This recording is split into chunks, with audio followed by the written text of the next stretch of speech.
It's Chainsaw Tuesday! This week's chapter was Jobungus, which is a new word I invented to describe how much I love this Jobungus chapter. We pick up from chapter 228 with Asa Mitaka, fun name to say, standing over the bleeding out Yoru. Now keep in mind, this woman is out. There is no way that she can heal, as evident with last week's chapter, as her contract with America states that attacks on her are basically blocked by America, but not her own mistakes. These are hers and hers alone. Also, this chapter is called Nightjar and Asa, which I'm not sure what that means at the moment, but hopefully it'll click the further we go along. We see two birds flying with the Darkness Devil's doors above. This is symbolism for freedom, and a great way to remember that is the first episode of Attack on Titan with Eren looking up at the birds who are free. That's probably the best series, in my opinion, to study symbolism in anime if you're new, but that is an important stage to be set, as all of this is happening because Asa Mitaka may in fact be free from Yoru as of this chapter. That's right, I'm calling it! But let's continue. Asa sees Yoru bleeding out and responding to Yoru's claim from last chapter that she couldn't end Denji because she likes birds, and thus she just swerved and couldn't do it. This doesn't make much sense to Asa, who sees Yoru as someone who doesn't care about her, and there are many, even countless examples to back up those claims. I mean, the way she treats Asa has been nothing short of horrifying. There have been moments of trust between the two, though for the most part, Yoru has been using her. So she asks again sternly why Yoru is still leaving her alive. She already had every opportunity to erase her and take over her body, which is a very good point, and we do know that the original excuse was so that she could use Asa as a way to keep her cover hidden. But as we've seen, she didn't need this excuse as things started to unroll itself. And yet, at every point, she allowed Asa to interject, and that is what would cost Yoru everything, or one of the many things. I'll explain in more detail why that is later in the video, but that's basically the gist. So as this is playing out, Denji begins to crawl towards Yoru. Now, I knew that Denji was doing this so he could feed her his blood. I knew this was going to happen, because this is just what Denji does. This is who he is. He's a good boy deep down who just wants to save Asa. Yoru then begins to explain that the bird form we saw from her was not her true form, and instead a bird that she had stole the body of. Like I said, birds are important symbolism, which means at its most basic form, freedom, as the freedom of flight to humans is seen as an ultimate freedom. It means to go anywhere and be anything you want to be. Yoru describes the experience of taking over this bird and feeling the bird's guilt over catching and eating worms. That is the bird's perspective that she is experiencing. Freedom comes with the cost of survival, and survival inherently is an act which is shared among everything that is alive. And because of that, we can relate, and through that, we feel guilt, which is not something we should turn our backs to as if it is a weakness. It is actually a strength. Yoru's perspective is that of a devil's, and sees the bird as arrogant, stupid, and foolish because she doesn't understand human empathy, as she can't. Or can she? This is where things get really interesting and almost kind of too sad to reckon with. It made me feel something for Yoru, which is kind of hard to get me to do. She says that because of her powers, if she can empathize, and on the condition that she is able to bear guilt she experiences, then she can create even stronger weapons. This line is so powerful because think about it.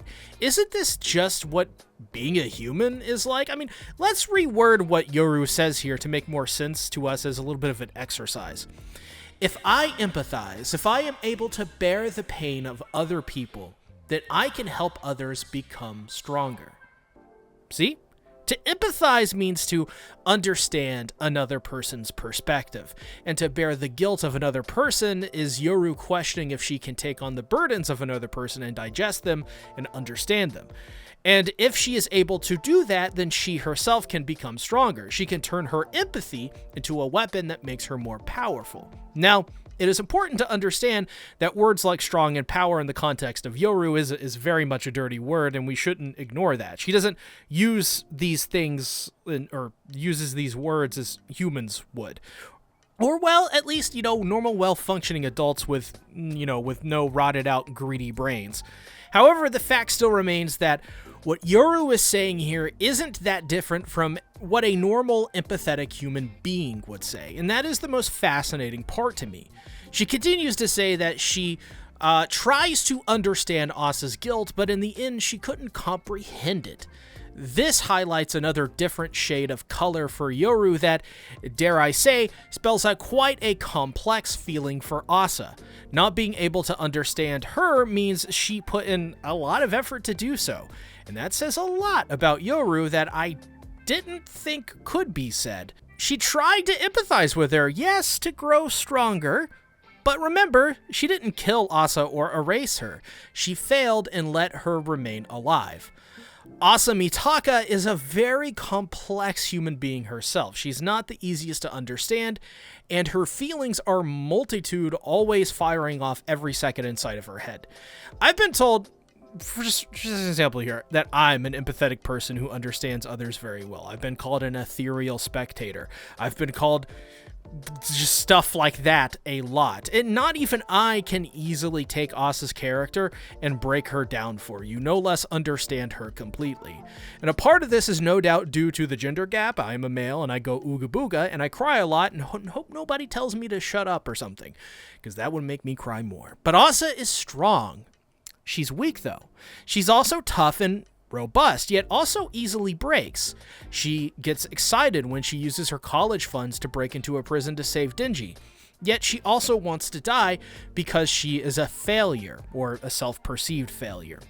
But moments later, begs for someone to save her, and moments before, saves someone. Asa Mitaka is one confusing human being, and that's quite alright. But there is a bit of empathy in why Yoru couldn't understand her. If it were Denji, I feel Yoru would get him easily. Denji, at the heart of it all, is just this family man who doesn't want to be alone, as he can better cope with pain with someone else. That also exists in Asa, but that is just one molecule in her complexity. Which, not even gonna lie here, Fujimoto's kind of brilliant too, because Asa's looks defy her completely. I mean, all of the way Asa presents herself and the way she is presented is in defiance to her plain looks and the masks she puts on for others. Even Yoru couldn't understand her, and they share a brain, so I can understand why she couldn't bear her guilt. Asa Mitaka is the ultimate blockade to Yoru winning because of this. This sort of recontextualizes Chainsaw Man a bit. It was, at least part 2, was never about defeating Chainsaw Man. Part 2 was about Asa Mitaka not allowing Yoru to overcome and override her. It was a battle of self. The war inside her head versus the force of nature that she is. War is stupid and simple, always has been. Asa Mitaka is this colorful, vibrant, and deeply intellectual painting. And the only art war really appreciates is the art of war itself, which is chaos, death, and destruction. See how those things two kind of clash? So, color me surprised when the best line of part 2 is uttered.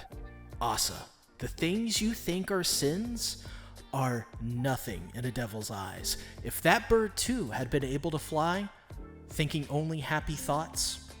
This is a tacit admission that Yoru doesn't have the capacity to understand her, because Asa's issues are inherently human and Yoru's are inherently inhuman. These two things are incompatible. But what it also means is that Asa should realize her problems are not going to kill her.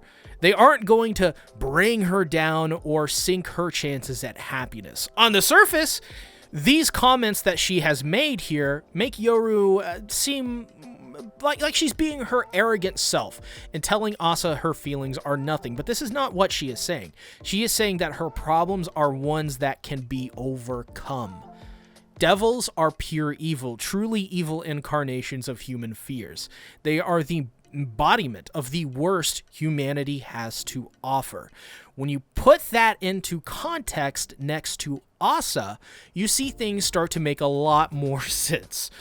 Everything about Asa is sliced bread. She's plain. She's a good student. She behaves herself. She has a thing for Denji. She tries to save other people. She's not selfish, not at all. She feels immense pangs of guilt and empathy for others. She even feels guilty for what happened with her parents, which wasn't her fault anyways. Are you really telling me that Asa couldn't have been so fast as a kid that she could have stopped her mom from killing her abusive dad? Yeah, she froze, but even if she didn't, there wouldn't be anything which would change that outcome. Yoru isn't saying her issues are nothing. She's telling Asa that she isn't a devil, and that is what is important. She thinks that her sins make her less than human. Asa, she thinks this. That's why she is suicidal. Sorry, YouTube censorship. I said the word. Now kindly go fuck off. To relate this back to chapter 167, when Yoru mirrors Shinji Ikari by sexually assaulting a comatose Asuka Langley Soryu, in that scene, he said that he's so fucked up. He's the lowest of the low. That moment, the dirtied hand with Denji's DNA, or Shinji's DNA, it was there to show that Yoru was bringing Asa down to the levels of a devil. But it didn't work, as Asa realized what she had done wrong, or, well, what Yoru did wrong, and she put the blame onto herself, thinking Denji would think of her as a slut, which is to say someone who doesn't care who they sleep with as long as they get to sleep with someone. Me personally, I think being slutty is not a big deal. Be who you want to be. But to some people it is, and to Asa, that's a big thing.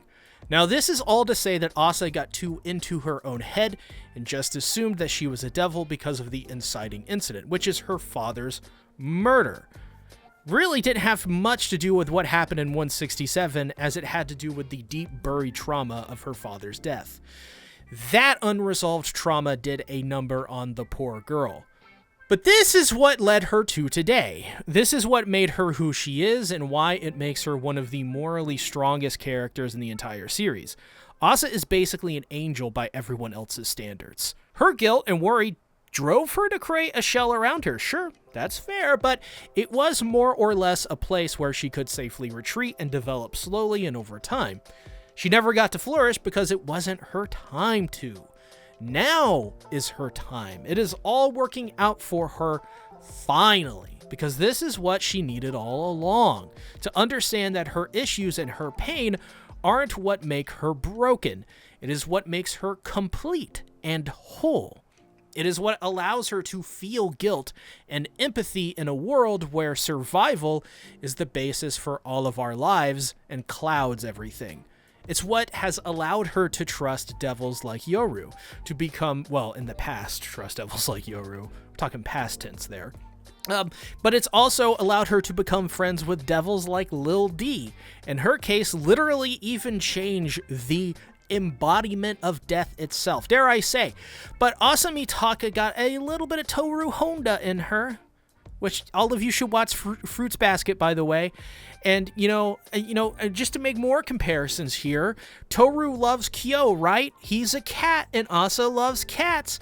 Denji might as well be her Kyo. And, a broken woman, or man for that matter, they often say isn't able to love another human. But Asa can feel love for Denji because she does love herself. This is why I always said Asa Mitaka would never die in this series. She just can't die, because people like her are bound to win in life as long as they take hope into action and continue living the best version of themselves every day they can. Because that is a realistic ending. I know people don't want to admit that, but yes, often happy endings are the most realistic ending. Think of how many happily married people live until old age. They're everywhere. Denji then feeds her his blood, allowing her to fully revive. She nearly finger bangs Denji, but asks him if he's dumber than a chicken, which is a reference to chapter 98 when Asa crushed Clucky. She then asks him if he's doing this because he wants to get turned into a weapon, or if he wants to join her and destroy the world together. But come on, we know this. Denji makes up his own mind and doesn't follow the example of others on basically everything. He explains to her, rather reminds her of their promise. If he ate some devil, which he did, he ate Lil D, so that's why he can't remember her, then she'd have sex with him.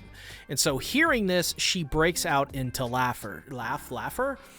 I love breaking out into laughter. Laughter is one of my favorite things to break out into other than a spontaneous hoedown. But this is a reference to the Bomb Girl arc with how Denji is able to make any woman laugh because of his natural absurdity.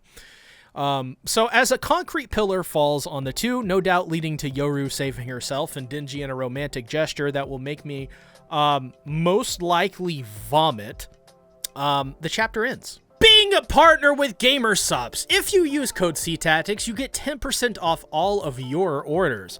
I recommend their merch right now, in particular their t-shirts, which I adore and wear almost every day at this point.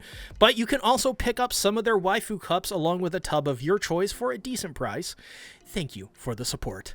All right, boys. All right, girls. Let's talk about this last panel and what it means. This is Denji saying, checkmate, mother trucker. Not because he wants the sex, well, he does, but this is Denji we're talking about here. He doesn't want to sex up Yoru.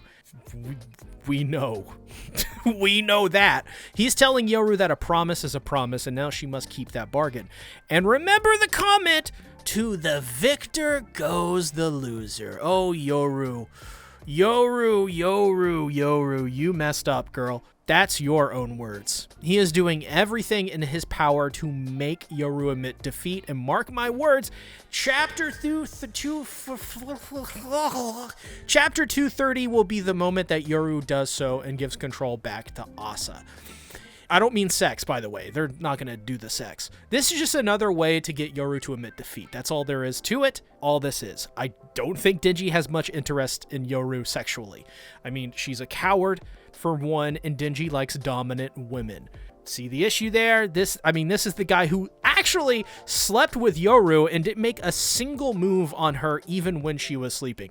This guy likes consent more than he likes eating bubbas. Ham-bubbas. Kobeni's ham-bubbas. And aren't Kobeni's ham-bubbas probably the best? No, actually, Frierin's ham-bubbas are the best ham-bubbas. Those things are big. But yeah, Denji seems pretty set in that he doesn't seem like he likes her beyond her being just a pretty hot, toxic woman that basically is just Asa anyways. Like a goth-looking Asa, I guess. Anyways, Yoru's biggest mistake was probably becoming human and sharing a brain with Asa. I think for a long time we thought Asa would start to morph with Yoru and become one entity, but now I'm thinking Asa is she's just simply in control from the very beginning of all of this, or well, had the power to be fully in control. I think what she needed was just an answer to her pain so that the weight of her perceived sins wouldn't crush her any longer. She needed someone to lift the weight from her shoulders. And the person to do that was freaking Yoru of all characters! Yoru! Of all of them! Not Denji! What? But the devil inside of her head ruining her life. And hey, maybe that is all she needed. Burn it all down and rebuild from the ashes, bigger, better, healthier? Yeah! Yoru never had a shot. She always loses in the end anyway, so it is no surprise that she never could understand Asa. Her weakness was her power to feel empathy because she chose to use it for self-gain. And hopefully what she sees through Denji is a boy trying his best to use his power for someone else and learn something from this one. Or at least can empathize with him and Asa and understand that it is okay to not understand something and just let something good come her way and happen, even if she thinks it's dumb. But we will see. This is Yoru we are talking about. Her ass is so big, it's sucking out all of the brain nutrients from her noggin. She's basically, if you think about it, because I like to say this, because it makes people that I don't like unsubscribe from my channel, she's the embodiment of Mango Mussolini, Russian comrade himself, Donnie Trump. That's right, boys. Time to unsubscribe from Bento, because he made a political comment. Discord time, my favorite time of the week. You guys comment on the chapter, and I talk about the comments I find the most interesting, or in this case, this week, the most funny. So the first comment that I found, I mean, this week all of them are pretty much in order here from when they were posted. Lily has stopped horsing around here, says ravens represent war, and we see so many of them in groups in these latest chapters. So I was thinking, what if Yoru's true form is a raven? Yes, she said that she doesn't understand birds when she was one, but honestly, if you look at this panel from a different perspective, you can say that she was talking about herself, which is true. I mean, if you look at the thing here, yeah, I mean, that's what it looks like. Maybe she's saying that even if she doesn't show it, she truly does feel a bit guilty for killing people just for herself and her goals. And continues on to say, I think war showing guilt makes a lot of sense. When war is happening, the soldiers are usually the ones fighting for their country, which means at times they have to kill to survive. And I've read tons of articles about how soldiers feel extreme guilt after war or right after killing somebody. And she goes on to quote something here. Many people assume that service members aren't very concerned about killing enemy combatants, as opposed to losing buddies or accidentally killing civilians. But the truth is that many service members do struggle with issues related to the morality of war. After killing an enemy combatant, a service member may feel intense guilt about the person they shot and wonder things like, was he someone's father or husband? This can be especially hard in situations where enemy combatants are very young. And this is from the Center of Deployment Psychology, apparently. And then they got to go to school, which is funny. Yeah, so this was a very interesting perspective to look at this from, something that I didn't really clock myself. I do think the overall underlying theme of basically the entirety of Chainsaw Man Part 1 and Part 2 is that we are told that devils cannot feel human emotions. But we've been proven wrong in some ways at every point. Yeah, it's definitely not in their nature to feel human emotions. It's not born naturally, but it is something that they can learn. I keep going back to Little D. If Little D can be the character that she turned into by the end of her character arc, then, I mean, come on. I mean, she's in many ways, I would actually compare her to Power in Part 1. Not because they're similar characters, but because Power was kind of much the same, where she was inhuman. She was just a chaotic entity that didn't really think. But by the end of Part 1, I'm speaking for everyone here, and I'm just gonna embrace it and say that I think we all loved Power by the end of Part 1. And we all saw in her like an actual person by the end of Part 1, and by the end of her character arc specifically as well. And she's just such a great character because, and this goes by extension Little D too, because they embraced these very human things they didn't understand. The difference between the Little D, Power, and Yoru is that Little D and Power embraced it. Oh, my kitty's meowing. Don't worry, girl. I'll hold you. Now I'm holding my kitty. Her name's Lum, by the way. She's very cute. She's very pretty. I love her. She's my little baby girl. But the thing with Yoru is that she continues to deny it out of some form of thing she perceives as arrogance, which in reality I think is her not realizing that she's maybe projecting herself onto these birds and these other things and these humans. I don't know. There's a little bit of, like, with Yoru, a bit of naivete like a child. I mean, she's a coward who runs away from everything. It's very I'm not saying children are cowardly. Children are just, children. But yeah, there's a bit of youthful naivete in there somewhere with her. She's very childish. King Lao says, next chapter, Yoru will try to go along with the deal, but Denji will not consent to having sex with her in Asa's body, so Yoru will have to separate from Asa to keep her part of the contract. And then posts a fucking Albert Einstein quote from 1940, which is the realest thing I've seen today. Albert Einstein says, of course, he said, "This is the smartest shit I've ever fucking seen." Amen. Amen, Einstein. I love you. Is that Supra? If this ends up happening, and it's like chapter, I think like 127 or 128 or something like that, where Denji saves Asa, and Asa goes, no woman in existence would want to have sex with a guy with a chainsaw sticking out of his head. Oh, Asa, you lose again. You've lost. You keep losing. The clown, like somebody get the clown paint out. We need to put it on Asa real quick. Super Asa goes on to say, I see. So what type of climax was the editor talking about? Which is referencing to apparently Chainsaw Man Part 2 is ending soon. And maybe Chainsaw Man as a whole is ending. Who knows? Should I do a video on that, by the way? Put in the comments below. If this video gets 69,000 likes, so that's 69,000 likes, I'll do it. But he says he has the chance to do something really funny. That's true. Chainsaw Man ends with Denji having sex in the Denji Man form with freaking Yoru as Asa just watches. Good God, that would be a diabolical ending. And if Fujimoto did that, I'm sorry to say, but at least he's not Chibi Reviews. I was proud of that one right there. That was a great joke. Shmem, President Shmem says, so at first I thought the big reveal was that Yoru was lying about taking over Asa's entire body, but I also like this new revelation for Asa. Yoru is essentially telling Asa that she isn't as bad a person as she thinks herself to be, and that's extremely powerful for her character going forward. That's exactly what I said, Shmem.